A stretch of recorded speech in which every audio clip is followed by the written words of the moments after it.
Hello, I'm Cheryl Meyer, and I'm otherwise known as Cheryl M. Health Muse. And what my goal is to inspire you to lead a healthier life. So when I proposed my podcast, I proposed that we present it in two different segments.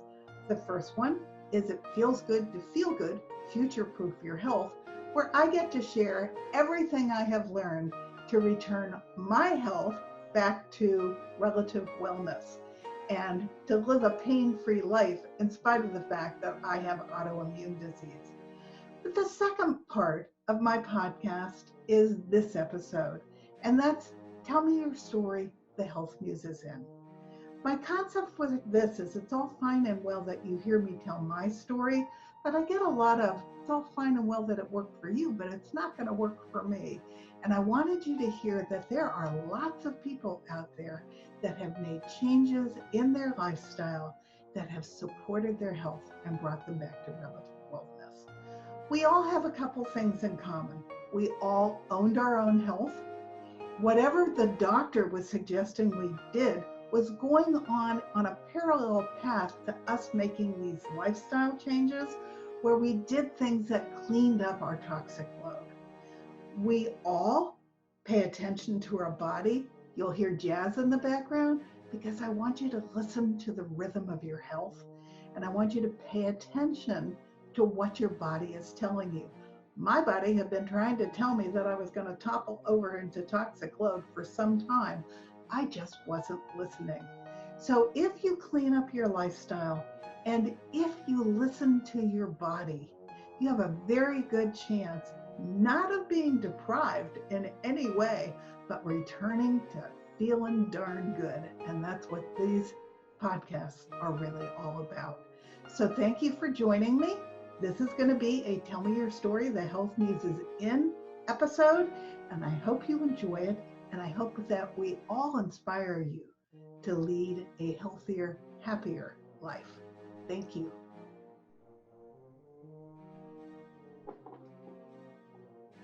Welcome to another episode of Tell Me Your Story, the Health Muse is in.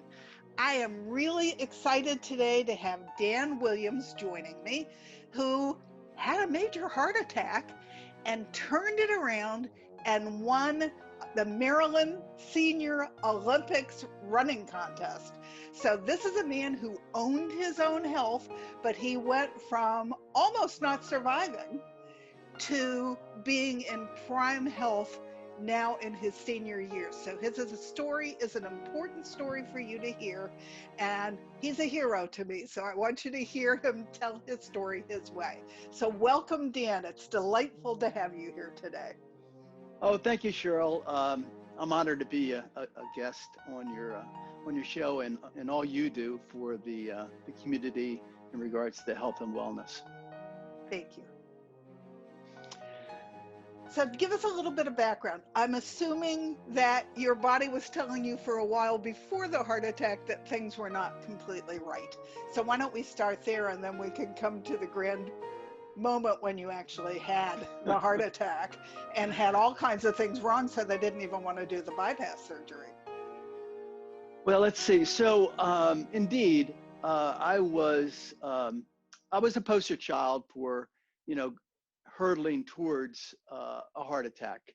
And it was complicated because I had pneumonia at the time. And I did go to the hospital, and he said, because I thought it was my heart, and he said, no, your heart's okay, you have pneumonia. But a week later, I did have a heart attack. But I thought it was some of the complications with my lungs and the pneumonia. It wasn't the elephant on the chest. It was more like maybe I don't know, medium-sized dog, but I felt the pressure, and I made the classic mistake, myself and my wife, of course, she wanted me to go to the hospital right away, and what you should do in any situation is not self-diagnose, which I did. I said, well, that's just pneumonia, and so we didn't go to the hospital right away. We did the next morning, and they said, yeah, you may have pneumonia, but you had a heart attack last night, and so they took me in, and I was, there's different gradations of heart disease and heart attacks. And I'm a veteran. I was at the Veterans Hospital in Martinsburg, West Virginia. And at that time, and it's still ongoing, the heart procedures and all the cardiologists and the heart surgeons are in the DC VA hospital. So I hung out in the Martinsburg hospital for I don't know, 3 or 4 days before I was able to get in to be seen. And the recommendation was that I have a stent procedure. So in the DC cardiac unit, I went in for, there's nothing normal with any type of procedure, but I went in as I expected to be an outpatient.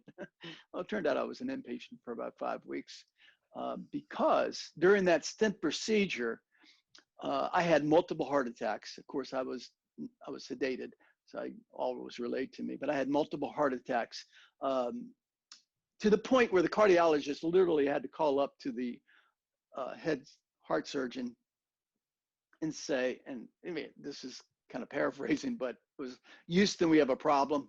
I need help. Get down here. The heart surgeon came down. They blew me up that night to keep me alive. And then the next day I went through a 9-hour triple bypass open heart surgery. They lost me twice on the table. They couldn't close me back up after the operation because I was on blood thinners. Mm-hmm. So my daughters, consulting with the doctor, 4 beautiful daughters, asked, because the doctor said in the consultation, I rarely ever operate on any patient that has one of 3 conditions. That's had a heart attack recently. I had one within the last 48 hours, on blood thinners, which I was, and with pneumonia. And when they said, well, why did you operate on my dad? He said, well, I had no choice. Your dad was going to die. So through the great courageous efforts of that heart surgeon, and you could have bled out with the blood thinners. That absolutely, a very tricky. I had my husband was on blood thinners, and he started bleeding out of the blue out of his kidney. Yeah. And so they're very tricky drugs to be taking. And so I understand the hesitancy of opening up your heart. Yes. In fact, one of my friends asked the doctor how I was doing when I was, because I was now in an induced coma because they're trying to get everything regulated and coagulated. That's a word. And the doctor said, well, what happens is when I touch a heart, it should feel a normal heart, somewhat leathery, rough, coarse, but your buddy's heart feels like cotton candy. When I press on it, blood oozes out. So it was a hot mess. And 5 days of induced coma. I woke up, was awoken. My wrists were tied to the bed rails. I had no clue where I was at. To say I was scared would be drastic understatement. I was terrified, couldn't speak, and slowly began to understand what had transpired over the last 5 days. Your wife had to have been terrified too. Oh, family. I mean,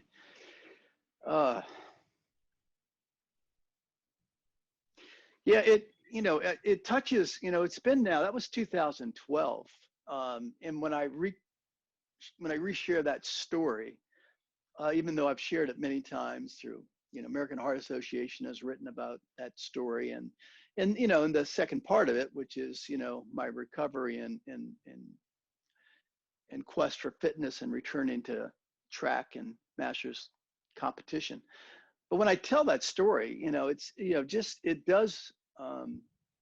this does gin up feelings for Karen and my daughters and family and friends.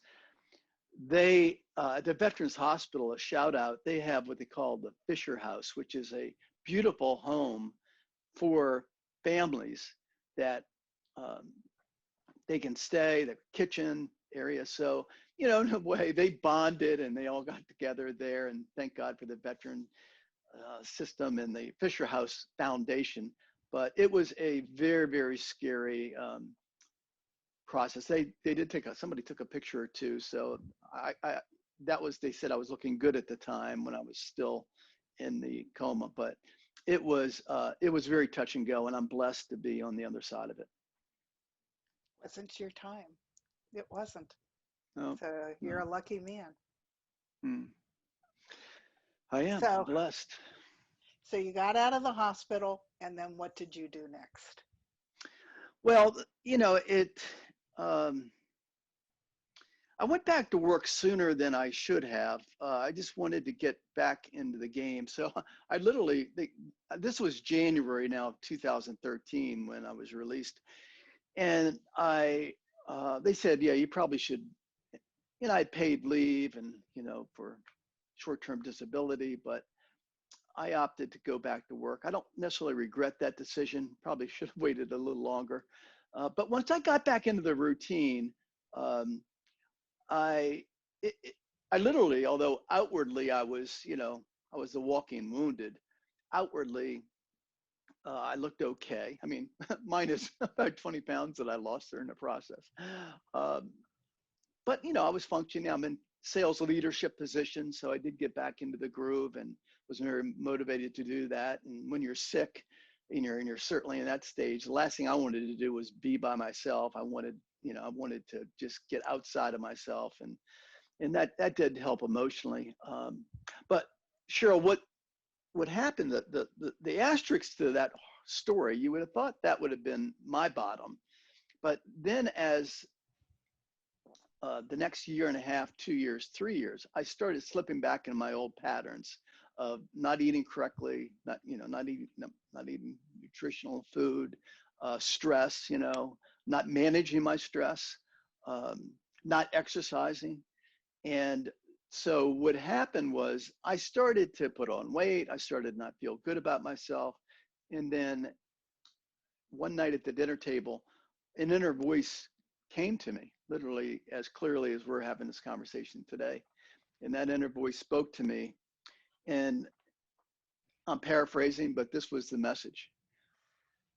Danny, what are you doing?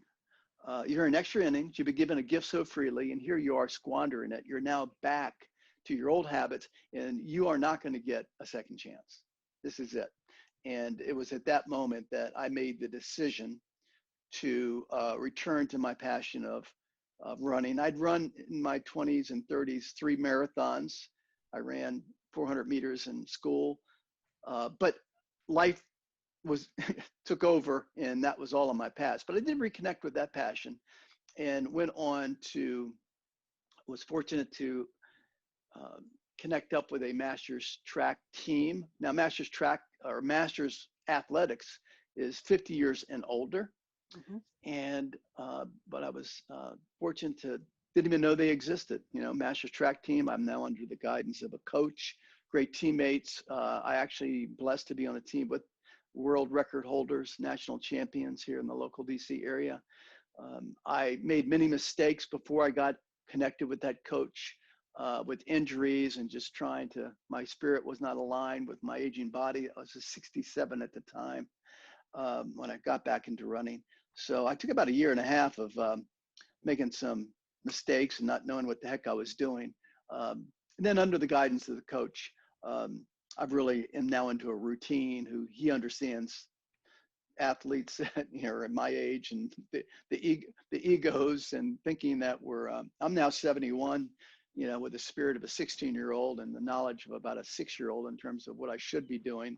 So I'm now very, very blessed to be under his guidance. And as such, I'm nationally ranked in the United States in the 200 and 400 meters.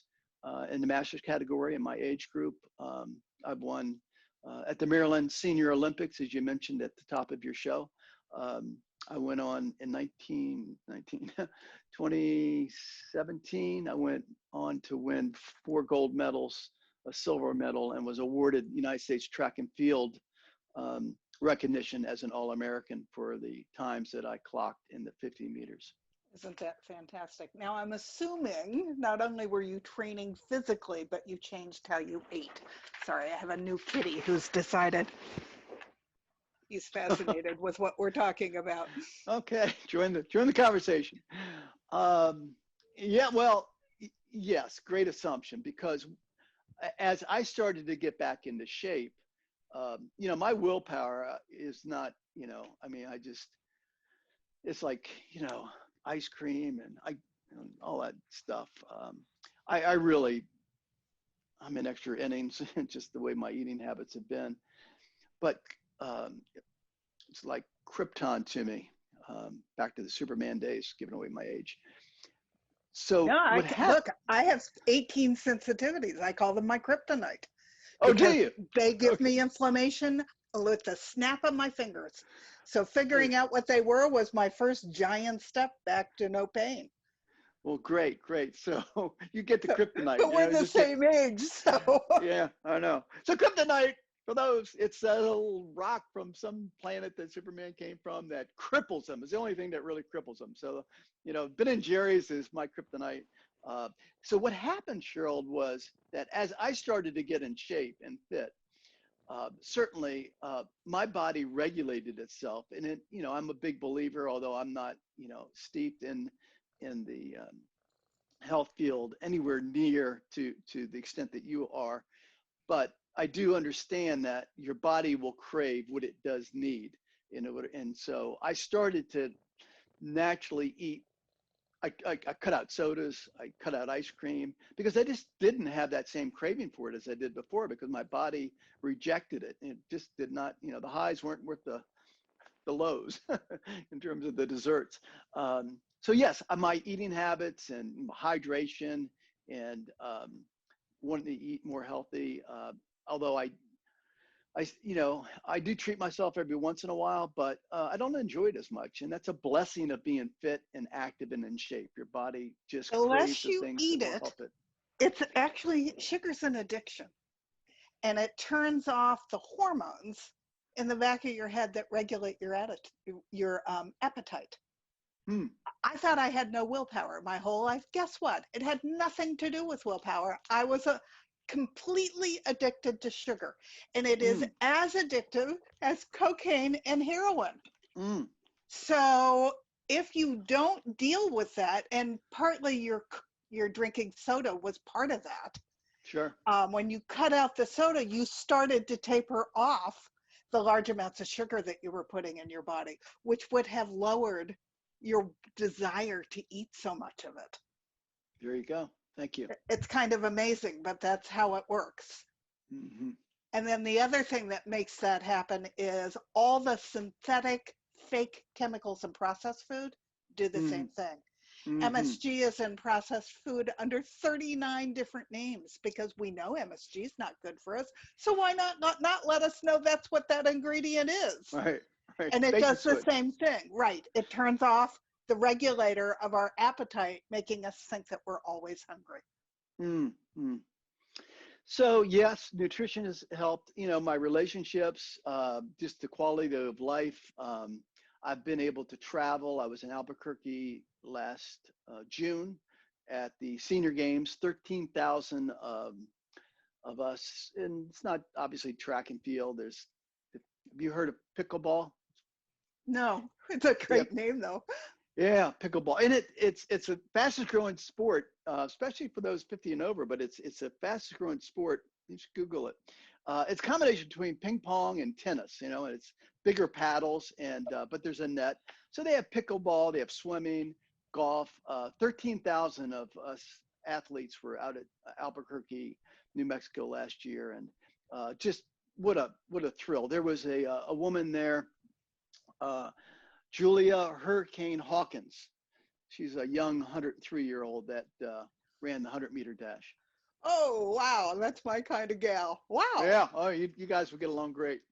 So I've been able to experience so much that I'd never, you know, I would have sold myself short in terms of what I would have gotten in terms of the gains. And you know, I'm now branding my story as new. Well, American Heart Association branded the story "New Heart for Life." So, uh, what I what I talk about is the fact it's never too late to change, and that once you make that decision, you know, whatever your bottom might be, and for your listening audience, you know, hopefully it doesn't have to be something as dire and serious as we shared. Yeah, talked about. unfortunately, we seem to reach the point of being sick and tired of being sick and tired and Yeah, scared yeah, to death, which yeah. is the precursor of change. Yes, yes. If I could, I rewrote added a chapter to my first book and then put it also in my second book about blue zones. Do you know about blue zones? Tell me. With me all the time and say, I don't need this information because I'm perfectly healthy. And they Mm, don't know that it can take as much as 20 years for all of this stuff to build up. And the mm, blue zones are a National Geographic project where they first went out and identified the 5 areas in the world where people live the longest and keep their cognizance. mm, And it ends up they have a whole series of things in common. mm, They eat mostly plant foods, although mm, some eat mm, some fish and some eat protein, like meat protein once a week. They mhm, all have a spiritual faith of some sort. They mm, all make their plates in the kitchen and only eat until they're 80% full. You are going to drive mm, me nuts, little kitty. Yeah, go. mm, mm, Um, they only eat until they're 80% full. They move, they get out, they walk, um, they move constantly, and they're in a community that supports them. So mm, they have people of similar habits that they're with. And then they took all of these principles and they rolled them out to another 9 communities. And in the United States, in California, we actually have one of the original ones here in California, which is a religious community that is super healthy. But now they have rolled it out to one of our beach areas where mm, the city actually, Manhattan Beach, actually voted that they wanted to be a blue zone. mm, There's a city in Hawaii that voted to mm, be a blue zone. There's a place in Minnesota where the whole mm, city made it easier to walk even in the winter so mm. that they could be a blue zone, and they're getting fantastic results. So all of this makes a huge difference. And I don't know, I got sick. I was one of the people that the 2x4 had to hit before I changed. But I'd really sort of like to keep my brain into old age. And so it's really important to get through how important all these principles are to people who are not paying attention to them Mm, mhm, before they get sick and tired of being sick and tired. So that's why I'm out talking to people all the time, because I want people to get it now. Plus, I'm just going to throw this in quick, 53% of our children have a chronic illness. mm, mm, I find that totally frightening. So I want to get to moms to understand what power they have over that, because there's mm, lots of if they follow the principles of the blue zones, they mm, actually can give their children a better tomorrow. And there's frightening statistics like a millennial's health peaks at mm, 26 and then it mm. goes backwards. No one's going to live as long as we boomers did. The upcoming generations are not going to make it Wow, to where we are. wow. So, Cheryl, can I ask you a question on the sure. blue zones? Fascinating. The in the blue zones, and especially with aspect with respect to children, uh, what was their use of technology and smartphones, and how does that lead to health? What was the Almost none. statistics on that side?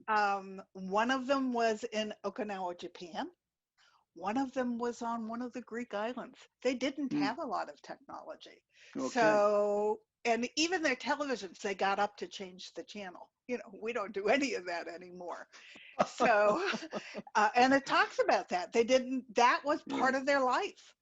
Yeah. And they get out and they walk to the grocery store and they walk to where they meet their friends. They're Yeah. constantly moving. And the Yeah. community aspect now has become one of the number one Right. things that people believe about health. Right. So, Right. and that's all Right. from learning about this from these blue zone communities. Right. So I was in the twilight zone and moved into a blue zone because what I just described, you just articulated with the blue zone, right? So my camaraderie with my teammates, my coach, my connections, traveling, meeting like-minded athletes, that has been that my blue zone. And then of course the exercising with the track and field. And so it makes perfect sense to me now, now that Yeah, I see there's it in even perspective. something now called 3 degrees of separation. We all know about the 7 degrees of separation that we know, somebody who knows almost anybody in the world that way. 3 degrees of separation is that within 3 degrees of your relationships, if they have healthy habits, you're much more likely to have healthy habits too.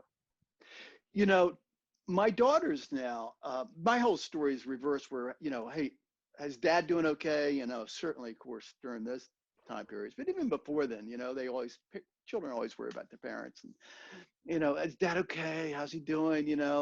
How's his heart? They're always worried about the heart. Every time I would call, like, yeah, are you okay? Now the conversation has been reversed back to your point of 3 degrees. Now my daughters are, I'll have conversation with them and they'll say things like, Dad, I saw you, well, I've now launched a 21 fitness principles in there. It's a video of one word principles, and I film it, and they will call me and say, I saw that principle on accountability, and I'm going to start to sign up for a 5K race. You really inspired me. Or, I'm shout out for veterans, right? There's right now there's an average of 22 veterans commit suicide a day at this current time, and there is now a challenge. I know you would be the ALS ice water bucket challenge, right? Yes. And my well, husband's also a veteran. So okay, well, thank him for his service. And there is now a veterans challenge of to awareness for veteran suicide prevention, right? And that challenge is it's called hashtag 22 push-up challenge, and you do 22 push-ups a day. And of course, you don't have to do them every day, and you can support it, you can nominate people, but I've now been doing that. I'll be doing day 21 later today. And my daughters will see the videos. I post the videos up there, and hashtag the veterans. Look, Dad, I saw you doing the push-ups, and I'm now getting encouraged. So you're so right about the effects and the modeling, right. that just what I'm doing. I've had one of my daughters said, Dad, you've now taught me that you've left a number of legacies, but one of the legacies is how to, now I have a 41-year-old daughter, I've got a 32-year-old daughter, and a couple more younger. But they said, as they're starting to think about age, they said, you've left a legacy of what can I do as I age? And so it does have a multiplier effect. Absolutely. And I mean, when I wrote the first book, I had a beta reader. She has 23 grandchildren. And she started implementing everything in the book right away. She threw everything out in her kitchen that wasn't healthy according to what I had written. And her husband almost had apoplexy, so we had to back up a little bit. And then all her kids started complaining because they all go to grandma's house on Sunday. Yeah. They didn't like it that they were eating so clean. And I said, you cannot dictate to them. You have to let it percolate out. And so here we are, since I wrote the first book 3 years later, they're all eating healthier. Her brother, who wanted nothing to do with it, who has all kinds of health issues, is now couldn't wait to get my second book. Good. Because he feels so much better. And that's what's interesting to me about the body. The body wants to heal. And it will tell you that it's celebrating once it goes through the initial stages of getting rid of all the crap and finding all the joy that's in the good stuff. And so it does happen, but you can't tell anybody else how to eat because that's their decision. You decide what you're going to do. You can't decide what anybody else is going to do. Right. Principle, instincts balk at investigation. So you can, and people we talked earlier, you're going to be ready when you're ready, when you're sick and tired of being sick and tired. Correct. I was sick and tired of being sick and tired. I had that little nudge with that inner voice. I think the moral of the story is heart attacks and heart disease is somewhat binary. And I was very lucky to have had that second chance and a new heart for life, you know? Mhm. And so it's, there's a,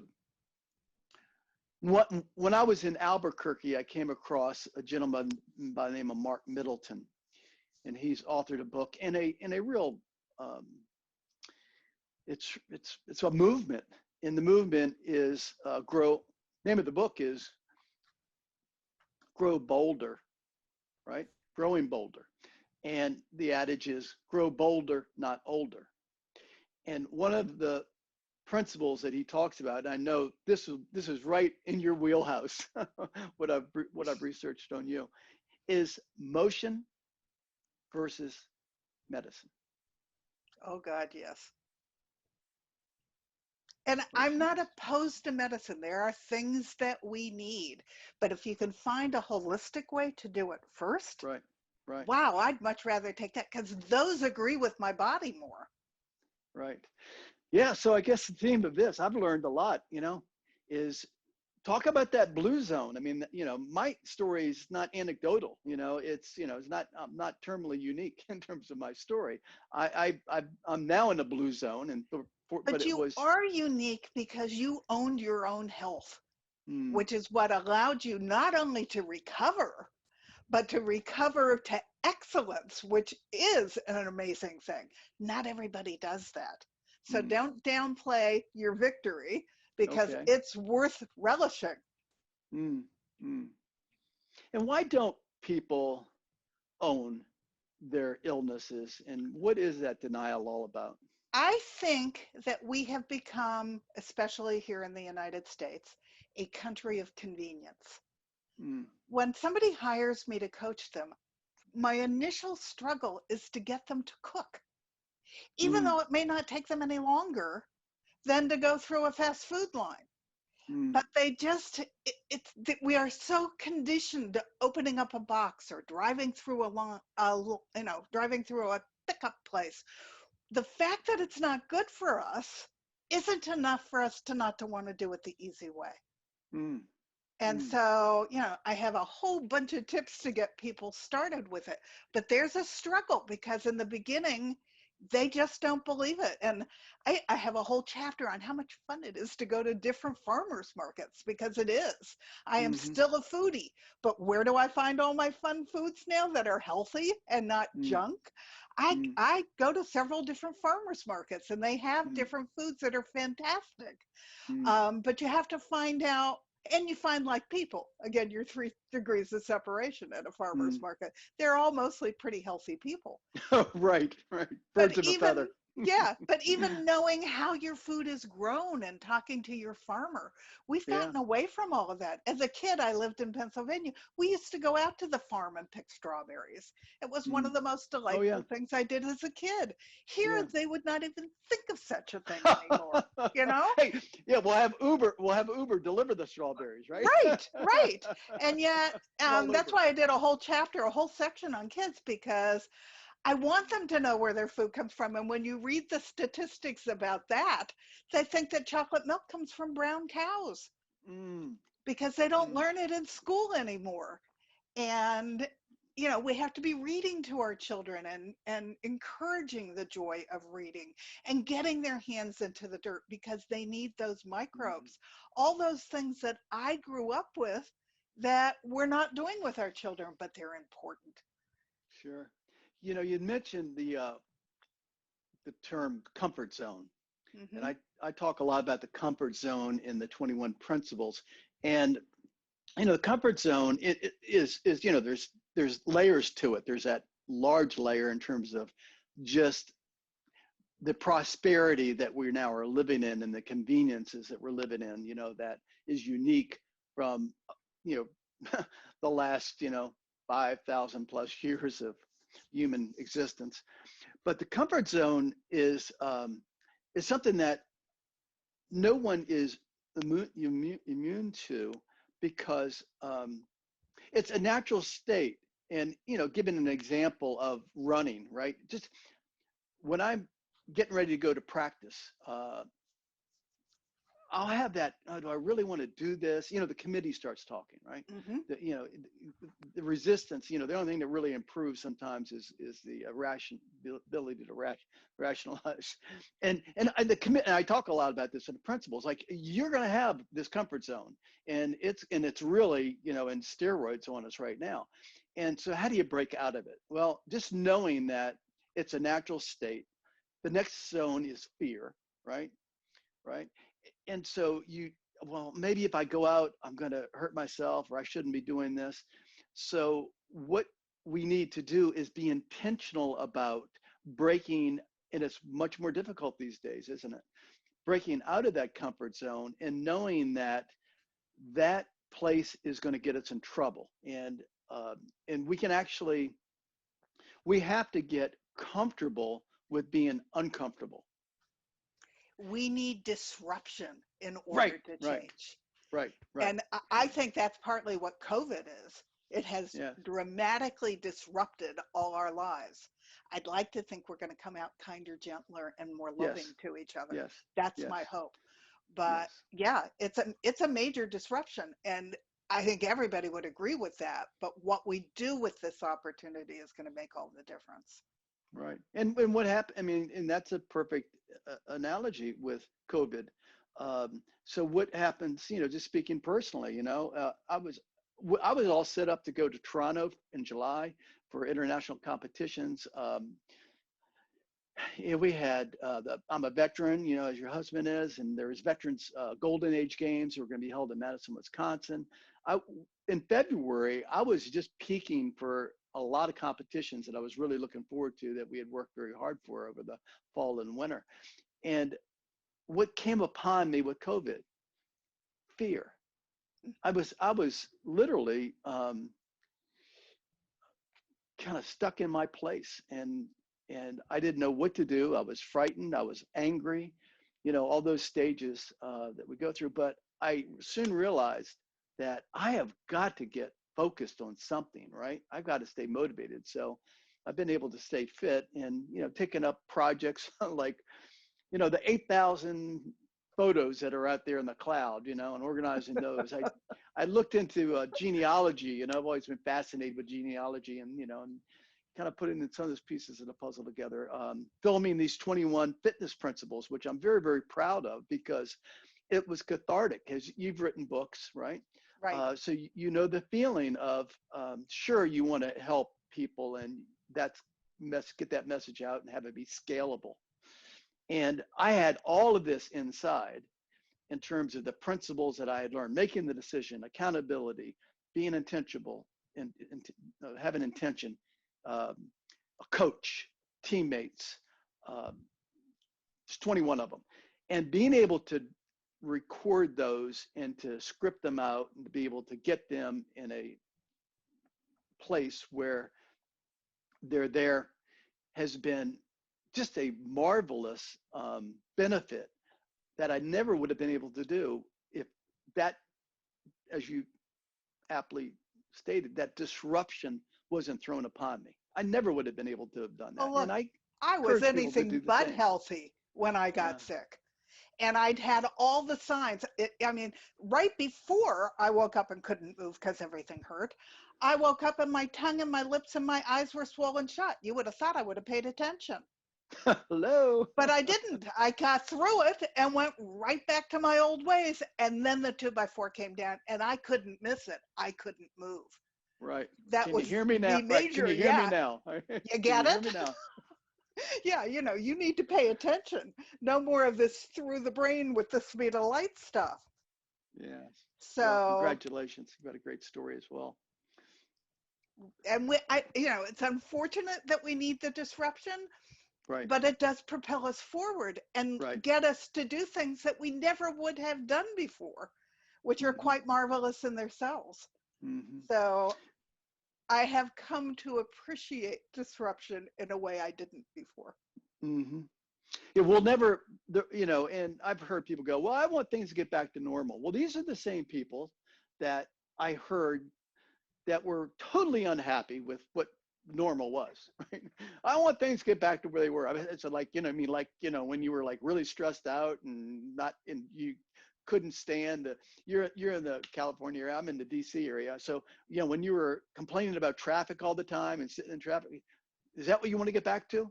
So, there is going to be a new normal, and I think we're all going to adapt. And, God bless the people that have been affected by this and the lost souls. That's certainly, Yeah, it's tough. that's certainly the tragedy in it, but through the things that we can control, there is the ability to really reshape our lives and our attitudes towards life. And this is an opportunity that we didn't ask for, but we should leverage in every way we can. Absolutely. And I'm hoping that that's what will come out of this. So, but each one of us will react differently to the disruption that we've had in our lives. Mm-hmm. Yeah. But I don't know why people really resist change. Even if it's something that's terrific on the other end of it, they really resist change. Yeah. So change is I think it's day 4 or 5. It's actually, that's one of the one-word principles, change. And I start out by saying, change is great. You go first. And then then because I've studied this, because I kind of like, I'm looking at myself. I'm not an academic per se. I've just kind of looked back and said, well, what was it that it took all of this? And so I'm kind of doing a self-evaluation and sharing it with the world. And one of the things, Cheryl, that I found out in why people resist change is that they're afraid of what they're going to lose, back to that comfort zone, than what they're going to gain. So the devil is better than the devil you don't. And the brain does that to protect you because it doesn't know where it's going. It likes where it's at. Right. So it will throw up all kinds of barriers so that you can't go there because it likes sitting in its comfort zone. Right. But all my growth came from change over the course of my life. It's lovely to be old and look back and understand that. And that's so fascinating because you're right. The mind is wired to go, hey, listen, I want some normalcy. I don't want chaos. So so there is a natural innate resistance to change. And so what I talk about, so, okay, now that we know that, all right, it's not like, don't take it personally. All right? You're not lazy, it's just the way that we are. Some people are different degrees, right? We're all a little different. Some people thrive on change and other people like no way, no how. What I talk about is giving examples, like when so I lower the resistance, right? So when I'm having the committee talk to me about getting out, even today, or doing a workout, I do trail intervals now, the mind's going, you really think you need to get out there? It's a little too humid. What I'll do is I'll lower the barrier for my mind and say, I'm not going to do a trail interval. Don't worry about it. Chill. I'm just going to tie up my shoes and get ready. And then the barrier is lower and the mind doesn't sense it as too much of a threat. And you have to, so I trick it into, and then by the time I'm ready and out the door, and all of a sudden, it's like, whoa, lost that battle, the mind says. Well, and I think it's funny you talk about a committee, because although I don't talk about a committee, I have a committee. I've had one for years that talks in my head. But I'll actually talk back to it and say, you're not telling me the truth. Right. So I need to crowd you out because I'm going to go do it anyway. Right. And how do you share with your people that you coach that balance, because there are times where you should listen to yourself, right? And you mentioned, it was maybe our pre-call where we were talking about, you ask yourself each morning, how am I feeling, right? Right. So what are some of the advice and counsel that you give your clients in terms of how to distinguish your body is really telling you to chill? I talk about recovery. You need to recover. You need to rest.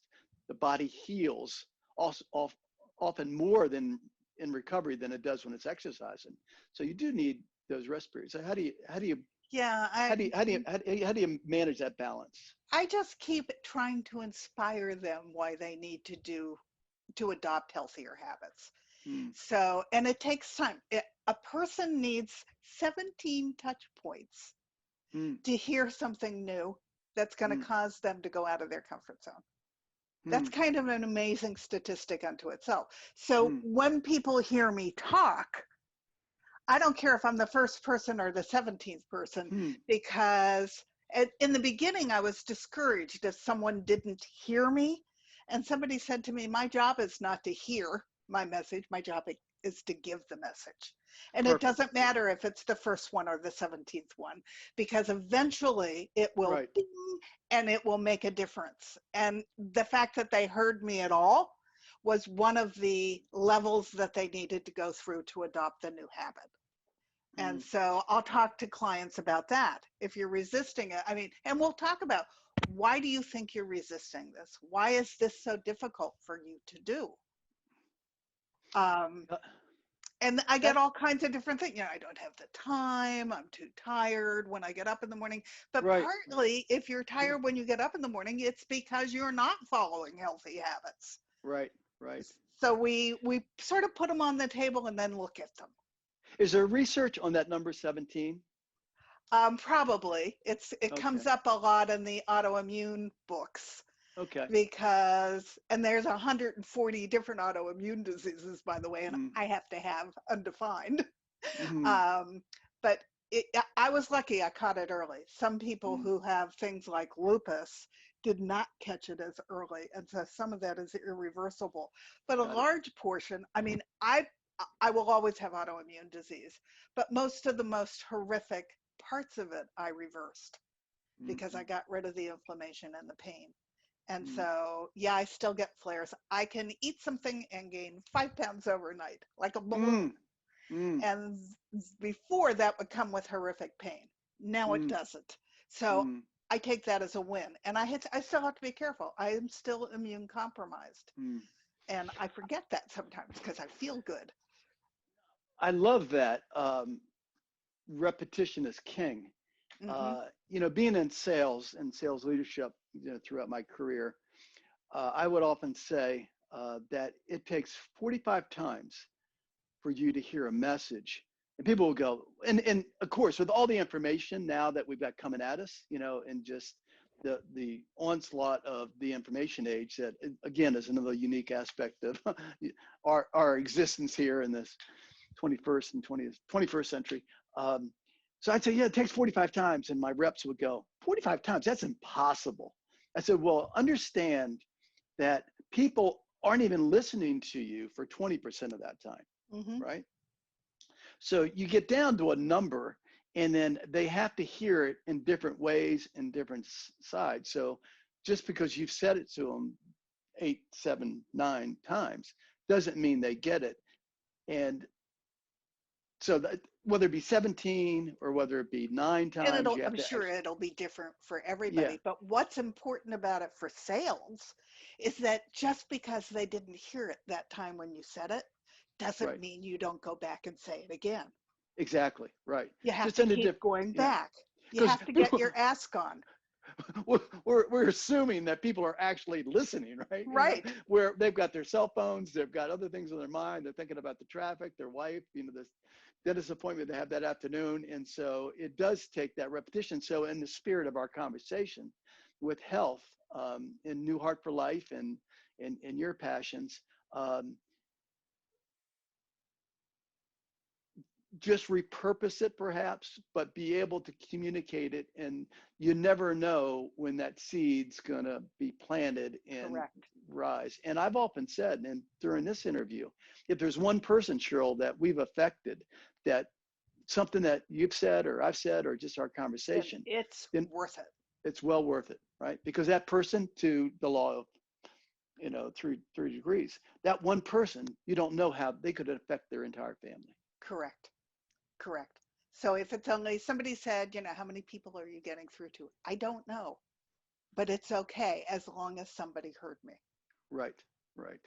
And every once in a while, when I'm feeling like no one is hearing me, I'll get an email from somebody who said, I heard your Yeah. podcast 2 months ago, Yes. and it Yeah. keeps rattling around in my brain, and I'm ready to buy your book, or I'm Right. ready to hire you as a coach. But it's never somebody who just heard me. It has to Right. sort of rattle around in the brain for a while. Yeah. It's a process. It is. But then that gives me hope that there's other people out there hearing me too. Mhm. And I don't care if they buy my book unless that's the way they will learn more, which Right. is why I put the book out there. In fact, sometimes, uh, where did I talk about this in terms of people um, making an investment? Oh, with coaches. I've said if you've got accountability, and you've got your family, there's the YouTube or whatever.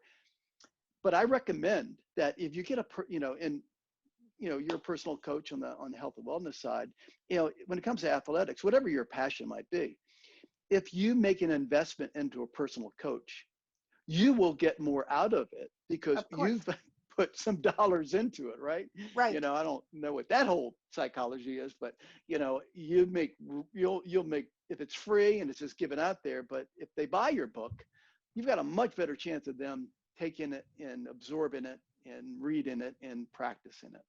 For sure. So are you going to write a book? Because you have a book in you to write with Well, everything you've done. yeah, I have written one already. It was on, I rose up through the high tech ranks and I was part of the .com, you know, um, rise to fame. And then I was part of Tsunami with the .com bust. And I landed on my head. I was unemployed for 3 years. I was depressed. I was near homeless. I was homeless. I stayed at my sister's. I was technically homeless. I was at a point in my life where I'd never been out of a work. I didn't have the stimulus that you need. And I literally was in a very, very tough spot. And I launched a company. I started networking. I launched a company called The Networking Community. Started writing a column once a week. An author in California, in fact, picked up on it. A publisher in California picked up on it. And so I wrote a book. We cobbled together all of the chapters and newsletters, and it was entitled Tales from the Networking Community. Networking like life is a process, not an event. With this new Heart for Life story, I don't know if I want to sit down and per se write a book, but I did have that passion to get it out with my 21 principles, and I have written the scripts for those, and they could easily, so maybe there will be a time where I'll put it together, New Heart for Life, with the tagline, "It's never too late to change." Right. And mine is it's never too late to adopt healthy habits. There you go. We've been reading each other's mail. Yeah, we are. We're on parallel paths. I also, to never too late, right? Whether it be healthy habits or to change. And this is another modeling. I went into, I was at the University of Maryland for about a year after 8 years of parochial school, 4 years of military high school. I had no business being out on a campus with 30,000 people. Didn't know what I was like in Disneyland, which put me in the first draft of the lottery. So I ended up going to, I was in the Army for 3 years and ended up in Vietnam. And that whole story interrupted my college education. Now I tried to get back and do it in pieces to the corporate world. Last month, I received my Bachelor of Science in Business Management from the University of Phoenix. Congratulations. And that was 50 years from 1970 in order to graduate. So it really is never too late to change. And I feel so good about that completion. My mother always wanted me to get a college degree. I didn't need, I was in sales leadership positions and did very well. .com, et cetera. I wasn't an engineer or didn't need any real degrees. Although back in those days, they weren't quite as important, especially in sales. So whatever it is, if you stay with it and you are determined and you keep that goal, even though there'll be ups and downs and life will come at us, you can accomplish in health and anything you want. Well, and another one of the big principles for health, which is important to our age group, is that you have to have a passion for something as you grow Yes, older. yes, That will help you live longer more than almost anything else. It's right, community and passion. right, Then all the healthy habits come into play. right. But having most of my friends have retired and they're bored, Mm, mm, and I can't live that way. I have to right, have passion for what I'm doing. right. I take this from Mark Middleton's book. I love this concept. It's live long, healthy, active. You know, we're talking about live long, die fast. Well, and he's got a point. I don't want to be lingering forever Exactly. in And so, horrific pain. yeah, and there's a lot of people that you know that that actually is a stimulus for me to. I have other motivations, but the thought of kind of going into old age and retirement homes, it's a scary place. Yeah, I'd like to think I won't be going there, but No, who oh knows? no, Who knows? no. You'll be going there to talk to people about how to how to get energized and connect with their passions. That would be great. So, do you have something that your younger self would tell you that you did not know when this whole thing happened? If you could go Uh, back and tell your younger self something, what would you tell them? uh, I would tell myself to get my, I'd call myself on my ego and almost to a point of arrogance and say, you are not Teflon man. You are not unique. And look around you. And this is going to lead to a bad ending. And I, through just, arrogance and just, just being kind of thinking that I was different, didn't think that I would experience, although it was very predictable what I experienced. So I'd be more humble. I'd be more humble in my earlier youth about my health and being able to take ownership of it. And if you have one message to give to the people who've been listening to us talk, what would that be? My message, the most complex thing in the world is to keep it simple. We talked about information and repetition. So I'm always very sensitive to that. So I would leave the audience with one word that's 3 letters that has an acronym to it. And that word is ACT. Action changes things. Yeah, it does. Fantastic. So I'm going to close at that because that's a great final thought. If anybody wants to read more about the Blue Zones, I actually have a blog on my website, which is CherylMHealthMuse.com. You can go read. There's 9 things that they have discovered that if you adopt them, you've got a much better chance to live long and thrive with your brain, which is important. Or, I mean, there's books out. There's a diet book out on how to eat to be in the Blue Zones. All of that exists. But mine is just, these are the 9 things you need to be considering doing. So fantastic. Thank you for coming. It's been great to talk to you. I'm really excited that you came away from that experience and then achieved all the things that you've achieved. So Yes, I'm blessed to be in Extra Innings. If anybody would have any interest in terms of passing it on, newheartforlife.com. The information is there. American Heart Association article, the videos of and the I'm going to 21 put that fitness all in the, principles. you sent that to me. I'm going to put it all in the show notes so that they can find Perfect, you. perfect. Okay, because Paying it's important that they find you. Paying it forward. Okay, thank you. I hope you have a great rest of August and early fall. Same to you, Take Cheryl. care. Thanks so Bye-bye now. much. Bye-bye. Okay.